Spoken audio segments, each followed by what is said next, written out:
अपना शरीर बचा।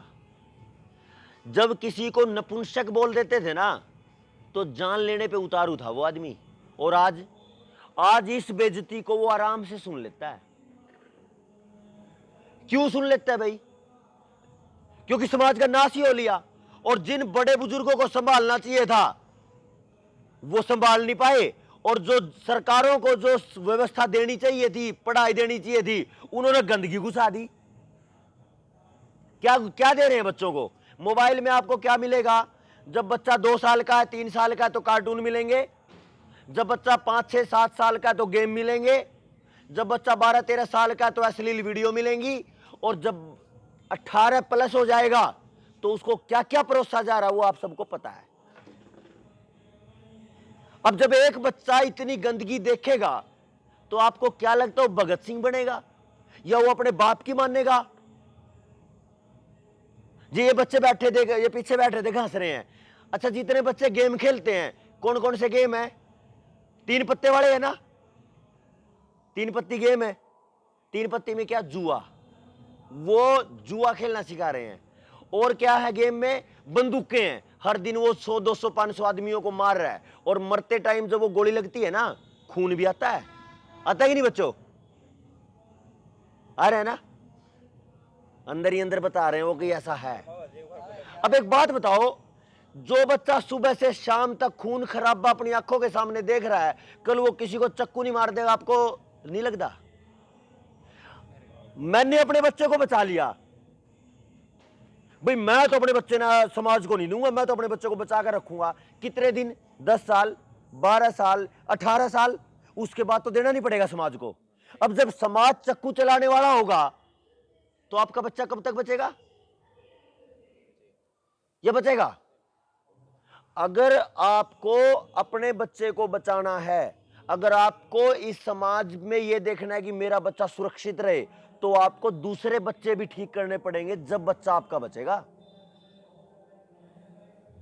आपको वो मूर्ख मां बाप भी समझाने पड़ेंगे जो मानते नहीं कि मोबाइल तक कुछ नहीं होता। ये मोबाइल यहां की प्रोग्रामिंग है, ये यहां पे सेट कर रहा है। किसी को बंदूक मारो, किसी को चक्कू मारो, किसी को गाड़ी से कुचल दो, अश्लील वीडियो देखो, नंगी वीडियो देखो, गंदगी देखो, मतलब क्या क्या मैं बताऊं, कुछ भी आप देखो। अब यहां पे 10 लोग बैठे हैं, कुछ बच्चे हैं, मुझे फर्क नहीं पड़ता कि मुझे यहां पे 500 आदमी चाहिए थे या मुझे 1 आदमी चाहिए था। मुझे नहीं पता था कि सुशील भाई के पास कितने जानकार होंगे। ये मेरे से कई महीनों से चर्चा करते हैं, और इन्होंने मेरे को बोला कि सुनील भाई गांव में प्रोग्राम करवाना है। मैंने इसको पूछा भी नहीं कि कितने लोगों को इकट्ठा करोगे। एक साथी मिला है ना समाज के बारे में सोचने वाला। क्या आपको लगता है कि ये केवल अपने बच्चों के बारे में सोच रहा होगा? ये तो सोच रहा है ना कि मेरा बच्चा तब बचेगा जब आपके बच्चे बचेंगे। तो वो बच्चे कैसे बचेंगे? आप उनको जीएमओ खाना खिलाओगे तो जीएमओ। अच्छा, एक चीज और देखो, आप शरीर में 8 चीजें बनती हैं। पहला आप खाना खाओगे, रस बनेगा, चबा चबा के रस बनेगा। फिर उसका अंदर जाके खून बनेगा, फिर खून की सफाई होके मांस बनेगा, फिर मेद, फिर मज्जा, फिर अस्थि, फिर वीर्य बनेगा। जो आदमी के शरीर में बीज है वीर्य, और औरत के शरीर में रज है। यानी मां बाप के शरीर से बनके एक नई संतान बनेगी। अच्छा, ये कहां से बना? खाने से बना, भोजन से बना।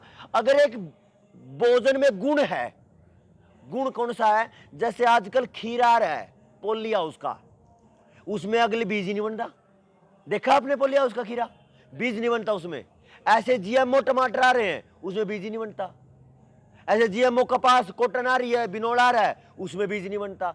अब एक चीज देखो, जो ये ऐसी चीज हम खाएंगे जिसमें बीज बनाने का गुण ही नहीं है, तो क्या आपके शरीर में जाके वो गुण खत्म नहीं कर देगा वो बीज बनाने वाला?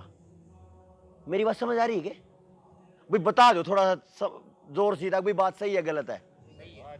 भाई जो चीज हम खा रहे हैं और उसमें बीज यानी आगे संतान पैदा करने का गुण ही नहीं है, और उसको आप खाओगे तो आपके शरीर में नहीं वो गुण आएगा नपुंसकता का, तो फिर हम कहां जा रहे हैं बिनोड़ा बोले, बिनोड़ा तो खाते ही नहीं है, बिनोड़े की खड़ आपके पशु खा रहे हैं, तो उसका गुण आपके पशुओं में आएगा, उनके पशुओं का दूध में आएगा, और दूध से हमारे पास नहीं आने वाला। सरसों है, मस्टर्ड, ये जीएम मस्टर्ड अभी लागू कर दिया पूरे देश में। अब सरसों आएगी, सरसों की खड़ में आएगा, सरसों के तेल में आएगा सरसों। और बिनोड़े की जो बात है, बिनोड़े का तेल सबसे ज्यादा आपको पता है कहां यूज हो रहा है? जितनी नमकीन है, जितने फास्ट फूड हैं, जो कुछ भी डिब्बा बंद पैकेट का जितना भी सामान है, उन सब में बिनोड़े का तेल यूज हो रहा है। और उस बिनोड़े के तेल में क्या है? जीएम, यानी ऐसा गुण जिसमें बीज पैदा करने की या अगली पीढ़ी पैदा करने की कोई व्यवहार ही नहीं है।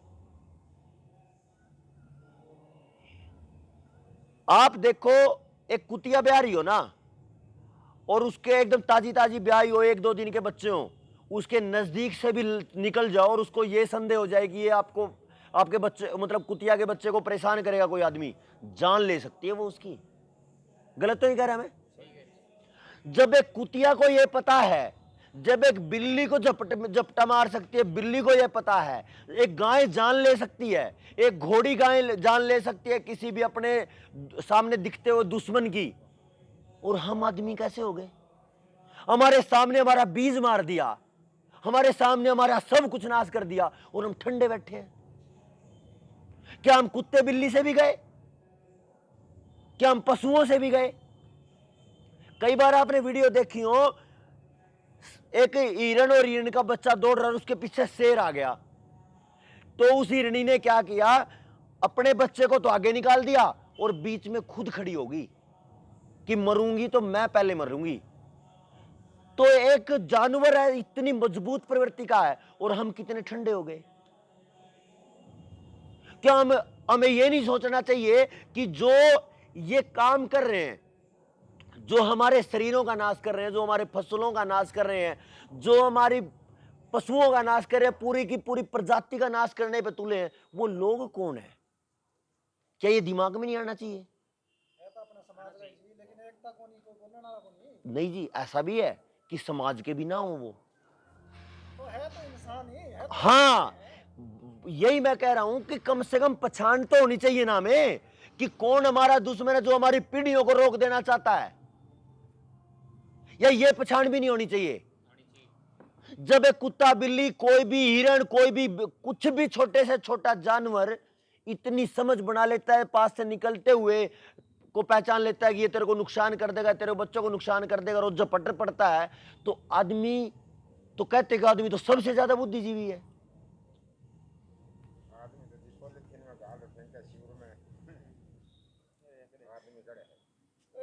ये जो तौनक है ना, ये समाज की गिरावट का पैमाना है। आज बच्चा किसी बाप या किसी माँ के लिए केवल ये है, अगर वो पैदा हो गया गलती से, उसको पॉलीथीन में डाल के सीवर में फेंक दो, इतना तक हो गया। जबकि कुत्ता बिल्ली ऐसे नहीं करते। तो इसका मतलब क्या आदमी की औकात कुत्ते बिल्ली से भी गई? और अगर ये गई है ना, तो अपने आप कभी नहीं जाती। दुनिया में कोई भी काम बिना करे नहीं होता, उसको किया जाता है।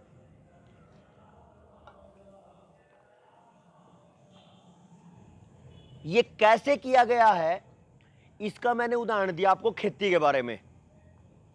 भी खेती का नाश हो गया। अब खेती में कैसे हुआ, मैं खेती के एक ही बात कह के और फिर देवेंद्र भाई को बुलाऊंगा।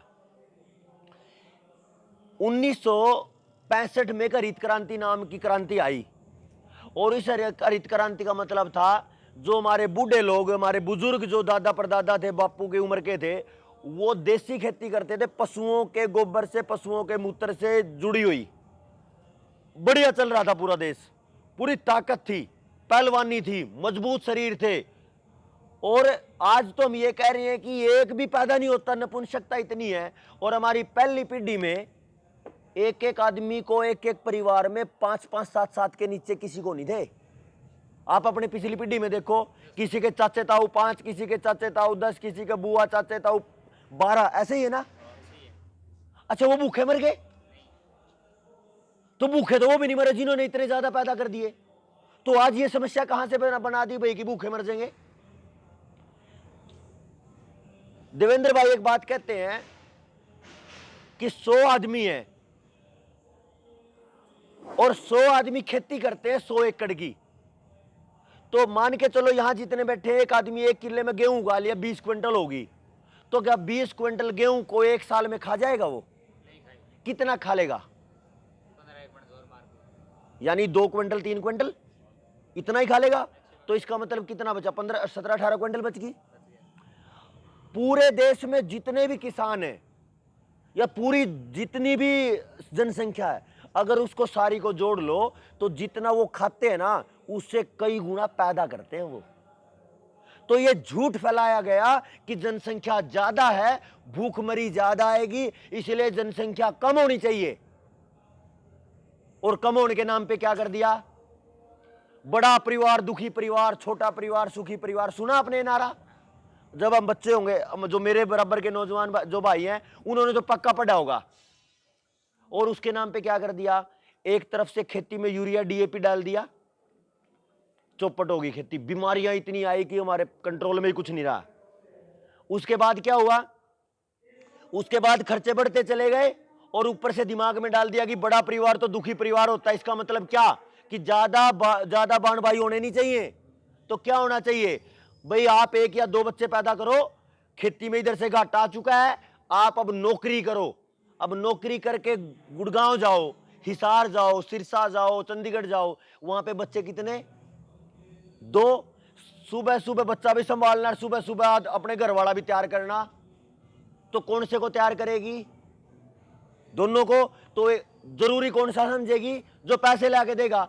बच्चे को डाल दिया टीवी के सामने, उसको भेज दिया घर अपना नौकरी पे। अब वो बच्चा टेलीविजन का हो गया, वो माँ बाप का नहीं रहा। क्योंकि वो वहां पे रेप भी देख रहा है, वो लड़ाई झगड़े भी देख रहा है, वो छेड़खानी भी देख रहा है, वो चक्कू लगते हुए भी देख रहा है, वो बंदूकें लगते हुए भी देख रहा है, और क्या, हर वो काम देख रहा है जो गलत है। अब उधर से परिवार टूटते चले गए, खर्चे बढ़ते चले गए, और बाद में क्या हुआ? पेंशन बूढ़े की 100 200 500 रुपए, उस पे झगड़े चल पड़े। मैं तो बापू ने रखूंगा पेंशन आवेगी, मैं मां ने रखूंगा पेंशन आवेगी, नहीं आंदी तो वृद्धाश्रम में जाओ। वृद्धाश्रम भी तो साथ में खोल दिए। तो ये सारा का सारा एक योजना का परिणाम है। तो योजना कैसे बनती है, ये सबसे बड़ा मुद्दा है। तो योजना बनाने वाला कौन है? कौन हमारे परिवारों को खत्म करना चाहता है? कौन हमारे रिश्तों को खत्म करना चाहता है? कौन हमारी खेती को खा जाना चाहता है? कौन हमारे बीजों को निगल जाना चाहता है? क्या यह सोचने का विषय नहीं है? क्या लगता है मेरे साथी जितने बैठे हैं? सोचने का विषय नहीं है क्या? केवल सुशील भाई को या भाई को ही पड़ी है कि भाई वो 200-400 किलोमीटर से किसी को बुला रहे हैं कि भाई आ जाओ और हमारे गांव को समझा दो? क्यों भाई? नके पड़ रही है। क्या मिलेगा इनसे? इनको मैंने आपको बोला शुरू में ही, ना तो जी हमें कुछ बेचना है, ना आप एक तेल लेंदे आप गाड़ी का, और ना किराया लेंदे बस का। तो अपनी बात बता के जाएंगे, तो इसका मतलब आपा ने कुछ नहीं लेना। तो जब मैं केवल बात करना है, तो इस भाई ने आपको सुनाने का मतलब क्या है? तो फोन पे भी कर लेना है सारी बात। कर सके था ही नहीं कर सके था। अच्छा एक चीज और बताओ, जब कपास में ये सारी समस्या के कैंसर होगा, तो इसमें जाट मरेगा, ब्राह्मण मरेगा, वाल्मीकि मरेगा, या सारे मरेंगे? तो इसका मतलब ये है कि समस्या किसकी है? पूरे समाज की। अच्छा जब डांगरा में कैंसर हो गया, डांगरों में, ये जितने डांगर है अपने, जितने पशु हैं, इनमें जब लंपी से ये मरेंगे, तो ये भी जाति देख कर मरेंगे या बाडे तले पेटा लगेगा? अच्छा कोई नेता आया बचाना हमने?